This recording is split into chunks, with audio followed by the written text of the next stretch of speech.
Nous sommes donc en compagnie de Gilles Cochard. Bonjour. Bonjour. Vous êtes le président de la Fédération française de plongée et de sport subaquatique du Finistère. Voilà. On ne peut pas parler des fêtes marines sans parler des fêtes sous-marines ici. Vous proposez des baptêmes de plongée gratuitement. Comment ça se passe?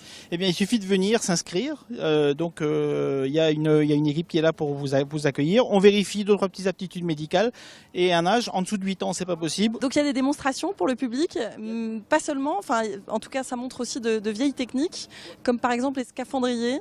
Voilà, il y a des techniques de scaphandrier 10 pieds lourds, qui est donc un scaphandrier avant le scaphandre autonome, qui a rendu donc la plongée accessible au plus grand nombre. Le scaphandrier pieds lourds, c'est Tintin dans le secret de la licorne. Et alors les scaphandriers pieds lourds, eux, étaient carrément reliés à la surface. Toujours, il y a toujours eu un tuyau qui, rappelez-vous, les Dupont qui pompait, c'était, voilà, il y avait un tuyau qui reliait à la surface. Et les scaphandriers autonomes aujourd'hui sont des gens qui vont avec une bouteille sur le dos et il n'y a rien qui les relie à la surface. Et ça, en gros, ça a transformé la position debout à une position allongée. Et c'est ça qui a révolutionné la plongée, en gros, dans les années 30, dans les années 20-30 du 20e. Le Finistère est un département côtier. Alors, quel type de surprise sous-marine nous réserve-t-il? Alors, c'est le département le plus côtier de France, c'est environ 1200 km. Et ce qu'il faut savoir, c'est que il y a surtout plein de surprises en fonction de l'endroit où vous êtes. Moi, j'ai la chance, en tant que président de comité départemental, de plonger un petit peu partout dans le nord, région d'Iroise et dans le sud, et on ne fait pas du tout les mêmes plongées.